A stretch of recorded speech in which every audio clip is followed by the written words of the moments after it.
മലപ്പുറത്തെ LDF സ്ഥാനാർത്ഥി VP സാനുവിനൊപ്പം CV അനുമോദാണുള്ളത്. അതിലേക്ക് നാടിളക്കിയുള്ള പ്രചരണങ്ങൾക്ക് ഇന്നലെ അവസാനമായി. ഇന്ന് നിശബ്ദ പ്രചരണമാണ്.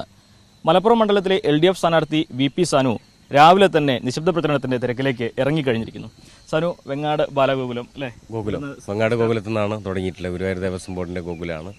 ഇവിടുത്തെ തൊഴിലാളികളെ കണ്ടുകൊണ്ടാണ് ഇന്നത്തെ നിശബ്ദ പ്രചരണത്തിന്റെ പ്രചരണം തുടങ്ങിയിട്ടുള്ളത്. മിസ്സായി പോയ എന്ന് കരുതുന്ന അതെ അതെ അതെ അതെ അതെ അതെ നിർബന്ധമായി എത്തിച്ചേരേണ്ട എന്നാൽ പല കാരണങ്ങൾ കൊണ്ട് എത്താൻ പറ്റാത്ത സ്ഥലങ്ങൾ മുഴുവൻ കവർ ചെയ്യും. എങ്ങനെയുണ്ട് പരസ്യപ്രചാരണമൊക്കെ ഇന്നലെ വലിയ ആവേശത്തോടെയാണ് ഇത് സമാപിച്ചത്. ഇപ്പം എങ്ങനെയാണ് അത്?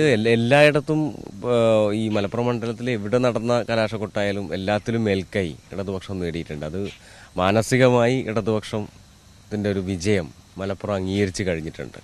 അത് അവരുടെ ശരീരഭാഷയിലും UDFിൻ്റെ ശരീരഭാഷയിലും ഇന്നലെ വളരെ വ്യക്തമായിരുന്നു. അത് അവർ വളരെ നിരാശരായിട്ടാണ് മലപ്പുറം ടൗണിലടക്കം അവരുടെ കലാശക്കൊട്ടിൽ അവരെ കണ്ടത്.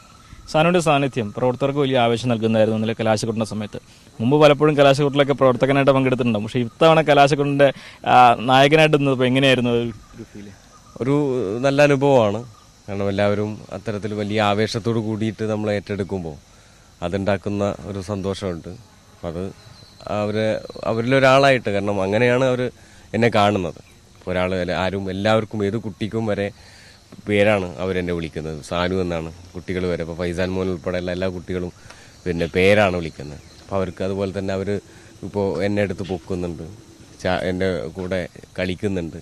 അപ്പോൾ അവർക്ക് ആ നിലയിൽ ഇപ്പോൾ എൻ്റെ മുഖത്ത് കളർ തേക്കുന്നുണ്ട്. അപ്പോൾ അത്തരത്തിൽ അവർക്ക് അവരുടെ കൂട്ടത്തിലൊരാളായി അവരുടെ കൂടെ നിൽക്കുന്ന ഒരാളായിട്ട് സ്വാതന്ത്ര്യമുണ്ട്. അതെ അതെ അതെ അതെ ഇപ്പോൾ അവസാനത്തെ ദിവസത്തെ പ്രചാരണത്തിലേക്ക് എത്തുമ്പോൾ എത്രമാത്രം ഒരു വിജയത്തിൻ്റെ സാധ്യത അവർക്ക് തന്നെ അത് ബോധ്യപ്പെട്ടിട്ടുണ്ട്.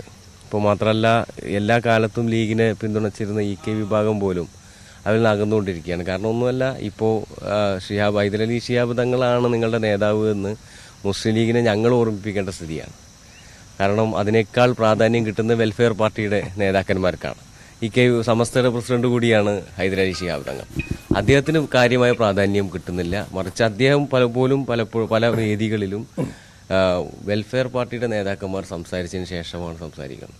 അപ്പോൾ മുസ്ലിം ലീഗിനെ പൊതുവിൽ വെൽഫെയർ പാർട്ടിയുടെ ആലയിൽ കെട്ടാനുള്ള ഒരു ശ്രമത്തിനെതിരായിട്ട് മുസ്ലിം ലീഗിലെ സാധാരണ പ്രവർത്തകർ തന്നെ കൃത്യമായി പ്രതികരിക്കാൻ തയ്യാറായി നിൽക്കുകയാണ്.